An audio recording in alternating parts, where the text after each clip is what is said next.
नमस्कार दोस्तों, हार्दिक अभिनंदन आप सबका आपके अपने YouTube channel Kuldeep Nalwa channel पर, और जहां पर आपको हरियाणा की राजनीति से जुड़े हुए तमाम मुद्दों के ऊपर चर्चा करने को मिलता है। तो दोस्तों, आज की वीडियो में भी हम हरियाणा से जुड़े हुए महत्वपूर्ण मुद्दे के ऊपर चर्चा करने जा रहे हैं। हरियाणा कांग्रेस के अंदर टिकटों को लेकर के बड़ी मारामारी है, और हरियाणा कांग्रेस के अंदर विधानसभा चुनावों में टिकटों को लेकर के 2200 से ज़्यादा उम्मीदवारों ने आवेदन किया है, और आवेदन की कांग्रेस ने 20,000 तक फीस भी रखी है। लेकिन दोस्तों, सवाल यह उठता है कि हरियाणा के अंदर तो कुल 90 विधानसभा हैं और 90 उम्मीदवारों को टिकट मिलनी है, और बाकी के बचे हुए 2110 उम्मीदवार, उनका क्या होगा? क्या दोस्तों ये 2110 उम्मीदवार कांग्रेस के लिए मुसीबतें पैदा करेंगे? क्या ये नाराज उम्मीदवार कांग्रेस के चुनावी गणित को बिगाड़ देंगे? तो साथियों, वीडियो में आगे बढ़ने से पहले आप सभी साथियों से निवेदन है, आप इस मुद्दे के ऊपर अपने क्या विचार रखते हैं तो कमेंट सेक्शन के अंदर अपने विचार जरूर व्यक्त कीजिएगा। और जिस साथी ने चैनल को सब्सक्राइब नहीं किया है वो चैनल को सब्सक्राइब करें। तो दोस्तों, वीडियो में हम इस मुद्दे को बड़ी गहराई से और अंक गणित के माध्यम से समझने का प्रयास करेंगे। इतनी बड़ी संख्या में कांग्रेस के लिए टिकटों को लेकर के उम्मीदवारों के द्वारा आवेदन करना, ये कांग्रेस के लिए बड़ी चुनौती है और एक चिंता का विषय भी है। कांग्रेस नेताओं के अंदर इतना आत्मविश्वास भरा हुआ है और वो इतने उम्मीदवारों को देख करके बड़े आत्मविश्वास में है। लेकिन दोस्तों, ये आत्मविश्वास कांग्रेस के लिए बड़ा खतरनाक साबित होने वाला है, क्योंकि दोस्तों 2019 का जो विधानसभा का चुनाव था, भारतीय जनता पार्टी भी इसी प्रकार से आत्मविश्वास में भरी हुई थी, और हर विधानसभा के ऊपर भारतीय जनता पार्टी की टिकट के लिए 15 से 20 कैंडिडेट थे, और जिसमें से टिकट तो सिर्फ एक को ही मिलनी थी। तो और आप सब जानते हैं कि 2019 के अंदर भारतीय जनता पार्टी के चुनाव परिणाम किस प्रकार के रहे हैं, ये आप सभी जानते हैं। और आज 2024 के विधानसभा चुनावों में कांग्रेस आज उसी स्थिति के ऊपर खड़ी है।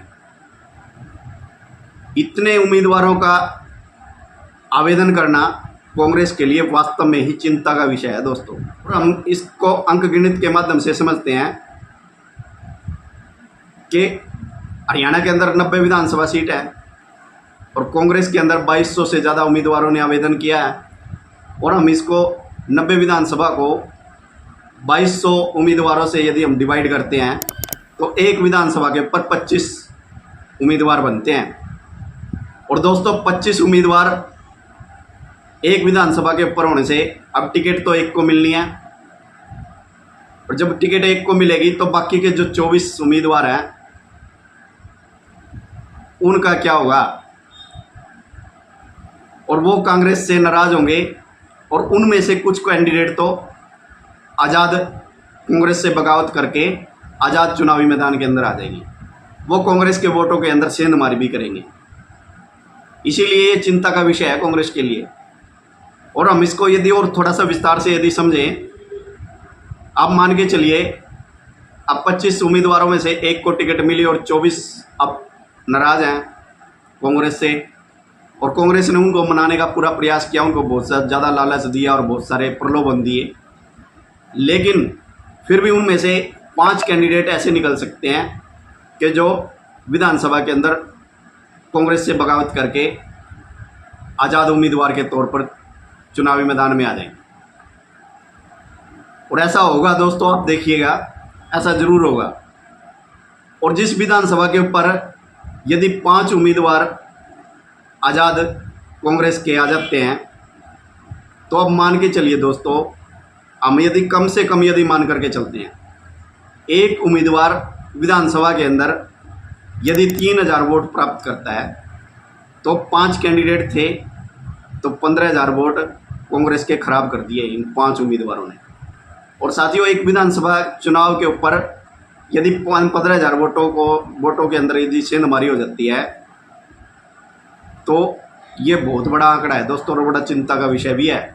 एक विधानसभा के अंदर 1 लाख से लेकर के 1.5 लाख तक वोट होते हैं दोस्तों, और जो विधानसभा का चुनाव है उसमें जीत का जो अंतर होता है दोस्तों वो भी 10,000 से लेकर के 15,000 तक का होता है।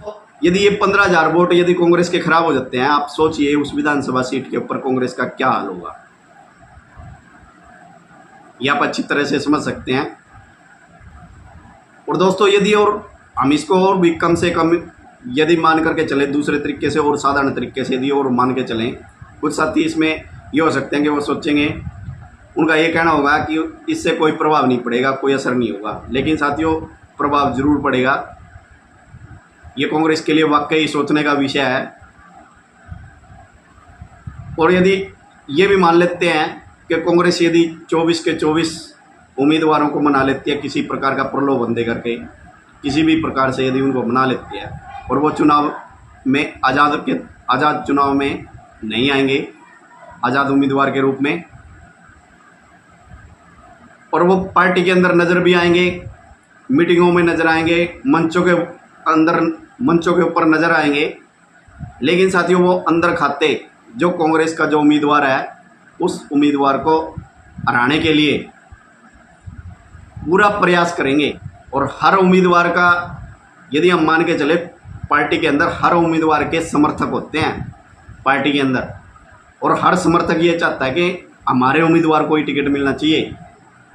और जब उनके उम्मीदवार को यदि टिकट नहीं मिलता तो वो समर्थक भी नाराज़ हो जाते हैं पार्टी से। तो ये वास्तव में ही हर दल के लिए एक चिंता का विषय बन जाता है। हम मान करके चलें उनमें से 24 उम्मीदवारों में से कोई भी आज़ाद नहीं आता, से कम यदि मान करके चलें पूरी विधानसभा में से 1,000 वोटों को यदि प्रभावित कर देते हैं तो 24 उम्मीदवार को यदि जोड़ें तो 24,000 वोट हर विधानसभा पर नुकसान हो सकता है कांग्रेस को। और यदि हम इसको और भी कम से कम यदि आंक करके चले, और भी कम यदि मान करके चले, एक उम्मीदवार यदि 500 वोटों को भी यदि प्रभावित करता है तब भी ये 12,000 का आंकड़ा बैठ जाता है। और ये 12,000 वोट हर यानी कि विधानसभा चुनाव में बड़े अहम होते हैं, इनका महत्व तो बड़ा होता है ये 12,000 वोट। क्योंकि दोस्तों हरियाणा के अंदर ऐसी बहुत सारी कई विधानसभाएं हैं जिनके ऊपर कांग्रेस और बीजेपी के अंदर कांटे की टक्कर है, और यहाँ से जो जीतने वाला उम्मीदवार होगा, या बीजेपी का हो या कांग्रेस का हो, वो बहुत ही कम मार्जिन से जीतेगा, 100, 200, 500, 1000, तो इतना कम मार्जिन होगा जीत का। और ऐसी विधानसभा सीटों के ऊपर ये उम्मीदवार जो कांग्रेस के 24 उम्मीदवार हैं, अब आप सोचिए कि वहाँ पर कांग्रेस का असर क्या होगा। और जब चुनाव परिणाम आएंगे तब ये बात साबित होगी कि ये क्या हुआ। चाहे कोई भी पार्टी हो, यदि किसी भी पार्टी के अंदर टिकट को लेकर के इतनी प्रतिस्पर्धा होती है तो वो उस पार्टी के लिए बड़ा चिंता का विषय होता है दोस्तों, चाहे वो भारतीय जनता पार्टी हो या कांग्रेस हो या कोई अन्य पार्टी हो। और 2019 के चुनावों में भारतीय जनता पार्टी को तो नुकसान उठाना ही पड़ा था, और अब ये 2024 का जो चुनाव है ये तो आने वाला समय बताएगा। और ये तो दोस्तों ये कांग्रेस के लिए एक बड़ी चुनौती है, और ये देखना बड़ा दिलचस्प होगा कि कांग्रेस इस स्थिति से कैसे उबर पाती है और इसके लिए क्या रणनीति तय करती है, ये तो आने वाला समय ही बताएगा। और दोस्तों, और आप क्या सोचते हैं, क्या कांग्रेस इस चुनौती से उबर पाएगी, और क्या कांग्रेस को इस चुनावों के अंदर ये खामियाजा भुगतना पड़ेगा? आप इन मुद्दों के ऊपर आप अपनी क्या राय रखते हैं, तो कमेंट सेक्शन के अंदर अपनी राय जरूर दीजिएगा। और चैनल पर यदि नए हैं तो चैनल को सब्सक्राइब कीजिएगा, और वीडियो पसंद आया तो लाइक और शेयर जरूर कीजिएगा। तो दोस्तों आज की वीडियो में सिर्फ इतना ही, मिलते हैं फिर नई वीडियो में नए विषय के साथ। तब तक सभी साथियों को जय श्री राम, वंदे मातरम।